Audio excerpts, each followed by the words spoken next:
Friends, मैं सुनीता अग्रवाल। मेरे channel पे आप सभी का बहुत बहुत स्वागत है। तो आज हम बनाएंगे बहुत ही ज्यादा टेस्टी रेसिपी। तो चलिए बनाना शुरू करते हैं। आज मैं आपको बिल्कुल हलवाई जैसी करवा चौथ स्पेशल मीठी मठरी बनाना बताती हूँ। कैसे बनाई जाती है। आप इसे सिर्फ करवा चौथ पे नहीं, किसी भी फेस्टिवल पे बना सकते हैं, या आपकी जब भी कोई मीठा खाने की इच्छा है तब भी आप इस मठरी को बना करके खा सकते हैं। तो चलिए देख लेते हैं इसे कैसे बनाया जाता है। मठरी बनाने के लिए 2 कप मैदा हम इस बाउल में डाल देते हैं। अगर हम ग्राम में नापे तो ये 300 ग्राम है। आप चाहें तो मैदे की जगह आटे का भी इस्तेमाल कर सकते हैं। अब इस मठरी को खस्ता बनाने के लिए इसके अंदर 1/3 कप देसी घी डाल देते हैं। आप देसी घी की जगह ऑयल का भी इस्तेमाल कर सकते हैं। अगर हम इस घी को ग्राम में नापे तो ये 70 ग्राम के करीब है। अब इसके अंदर 1 टीस्पून सौंफ डाल देते हैं। इससे मठरी में फ्लेवर अच्छा आता है। मिठास को बैलेंस करने के लिए 1 चुटकी नमक डाल देते हैं। हम मीठी मठरी बना रहे हैं तो अब हम इसके अंदर 1 कप पाउडर शुगर डाल देते हैं। अगर हम ग्राम में नापे तो ये 150 ग्राम के करीब है। अब हम सभी चीज़ों को हाथ से अच्छे से मिक्स कर लेते हैं। इस मठरी को बनाना बहुत आसान है। हम जब मार्केट से इस मठरी को लेने जाते हैं तो काफ़ी कॉस्टली मिलती है, और घर में जब हम मठरी को बनाते हैं तो बहुत कम रेट में बनके तैयार हो जाती है, और मार्केट से भी ज़्यादा टेस्टी बनके तैयार होती है, और इसे बनाने में भी कोई प्रॉब्लम नहीं आती है। आप पहली बार में ही मार्केट से भी अच्छी मठरी आप घर में बना लेंगे। बस इस मठरी को बनाते समय आपको रेशो का ध्यान रखना है। मैंने जिस रेशो से सामान डाला है, अगर आप उस तरीके से डालेंगे तो आपकी मठरी बहुत ही ज़्यादा खस्ता और टेस्टी बनके तैयार होगी। ये हमने सभी चीज़ों को अच्छे से मिक्स कर लिया है। अब हम इसका डो बनाएंगे। अब हम इसके अंदर थोड़ा सा पानी डाल देते हैं। पानी आप थोड़ा थोड़ा करके ही डालें, जिससे कि ज़्यादा ना हो जाए। इसका डो हमें बिल्कुल उसी तरीके से बनाना है जैसे कि हम पूड़ियों का बनाते हैं। अब ये डो बनके तैयार हो गया। बस हमें इसी टाइप का डो चाहिए। ये डो ना ही ज़्यादा सख्त है और ना ही ज़्यादा लूज। अब हम इस डो को 20 मिनट के लिए सेट होने के लिए रख देते हैं और ढक देते हैं। 20 मिनट करीब हो गए हैं। अब ये डो भी सेट हो गया है।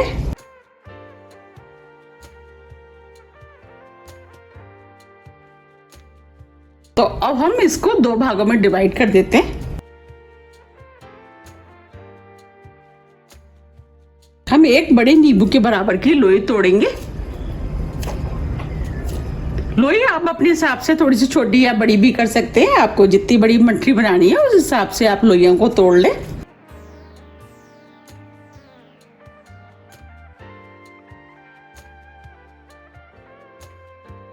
इस तरीके से हम सभी लोइयां तोड़ के तैयार कर लेंगे।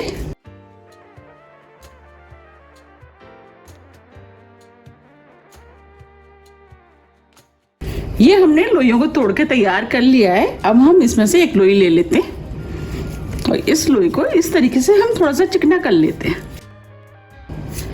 देखिए ये लोई बनके तैयार हो गई है। अब हम इसकी मठरी बनाएंगे। अब हम मठरी को बेल लेते हैं। उसके लिए जो हमने लोई बनाई थी उसे हम इसके ऊपर रख देते हैं। जैसे हम चपातियों को बेलते हैं उसी तरीके से इसे बेलना है, लेकिन हमें इसे थोड़ा सा मोटा ही बेलना है, क्योंकि मठरियाँ थोड़ी मोटी ही बनाई जाती हैं।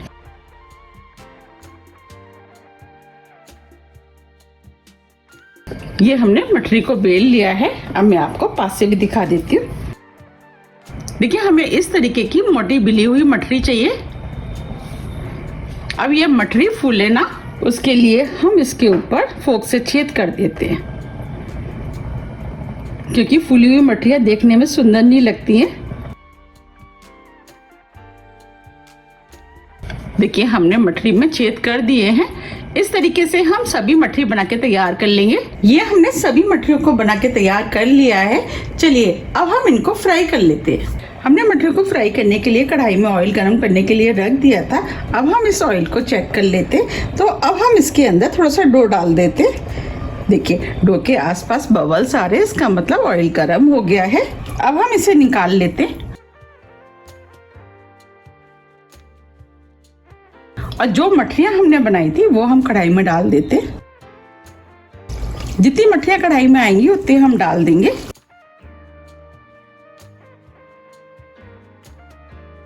अब हम मठरियों को स्लो मीडियम फ्लेम पे फ्राई होने देते हैं। ये मठरियाँ जैसे जैसे फ्राई होती जाएंगी ऊपर आती जाएंगी। हमें इन्हें स्लो मीडियम फ्लेम पे ही फ्राई करना है, जिससे कि ये अंदर तक अच्छे से सिक करके खस्ता बने। आप देख पा रहे हैं धीरे धीरे मठरियाँ ऊपर आना शुरू हो गई हैं। जब ये हल्के गोल्डन कलर की हो जाएंगी इसके बाद हम इनको पलटेंगे।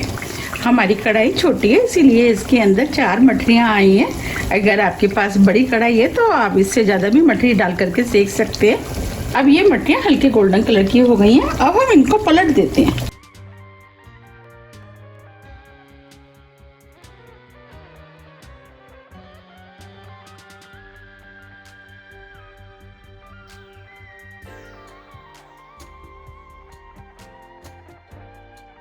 हमें इन मठरियों को उलट पुलट के अच्छे से कलर आने तक फ्राई करना है। इन मठरियों को बनाना बहुत आसान है, झटपट बन के तैयार हो जाती हैं और इन मठरियों को पूजा में भी यूज़ किया जाता है। तो जैसे कि अब फेस्टिवल आ रहे हैं आप उस पर इनको बनाइए। देखिए मठरी के ऊपर क्रैक आ गए, इसका मतलब ये बहुत ही ज़्यादा खस्ता बन के तैयार हुई हैं। बस फ्लेम को आपको ध्यान रखना है, फ्लेम स्लो मीडियम ही रखना है। अब ये मठरियाँ फ्राई हो गई हैं, इनके ऊपर अच्छा सा कलर भी आ गया है।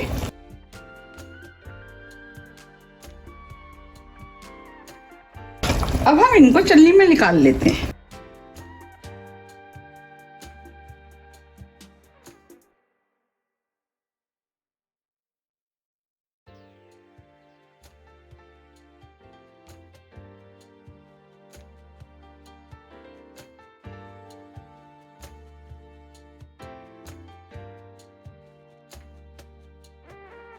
ये हमने मठरियों को निकाल लिया है। अब हम कढ़ाई में और मठरी डाल देते हैं।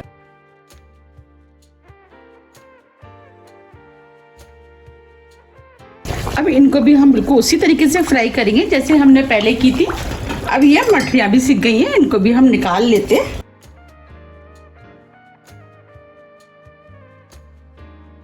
अभी ये मठरियाँ आपको सॉफ्ट लग रही होंगी, लेकिन इन मठरियों में जैसे जैसे हवा लगती जाएगी ये खस्ता होती जाएंगी।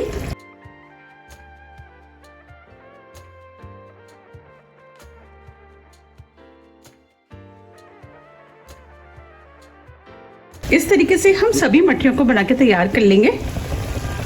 ये हमने पहले मठरियाँ बनाई थी, देखिए अब ये मठरी बिल्कुल खस्ता हो गई है और उस समय ये सॉफ्ट लग रही थी। देखिए खस्ता हो गई है ना। ये हमने सभी मीठी मठरी को बना के तैयार कर लिया है। आप देख पा रहे हैं कितनी बढ़िया मठरी बन के तैयार हुई है। अब मैं आपको पास से भी दिखा देती हूँ। देखिए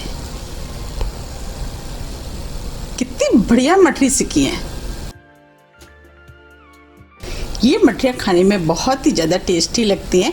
आप इन्हें किसी भी एयरटाइट डिब्बे में भर करके कई महीनों के लिए रख सकते हैं और जब भी आपको खानी है आप निकाल करके खा सकते हैं और आप चाहते से सफ़र पे भी बना करके ले जा सकते हैं। अब मैं आपको तोड़ के भी दिखा देती हूँ कितनी खस्ता बनी है।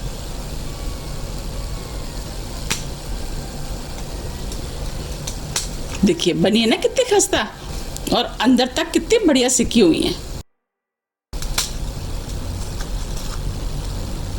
इनको सेकने में थोड़ा सा टाइम जरूर ज़्यादा लगता है, लेकिन ये मठरियाँ बहुत ही ज़्यादा खाने में टेस्टी लगती हैं। बनी है ना बाजार से भी बढ़िया। आप इन्हें बनाइए, फिर मुझे कमेंट्स करके ज़रूर बताइए कि आपकी ये मठरियाँ कैसी बनी। देखिए बनी है ना कितनी बढ़िया। तो आप मुझे कमेंट्स करके ज़रूर बताइए कि आप इन्हें कब बनाते हैं। ये मठरियाँ ठंडी होने के बाद बहुत ही ज़्यादा खस्ता हो जाती है। अगर आपको मेरी रेसिपी थोड़ी भी पसंद आती है तो रेसिपी को लाइक कीजिए, चैनल को सब्सक्राइब कीजिए और ज़्यादा से ज़्यादा शेयर कीजिए। अब हम फिर मिलते हैं इसी तरह की टेस्टी रेसिपी के साथ। जब तक के लिए नमस्कार।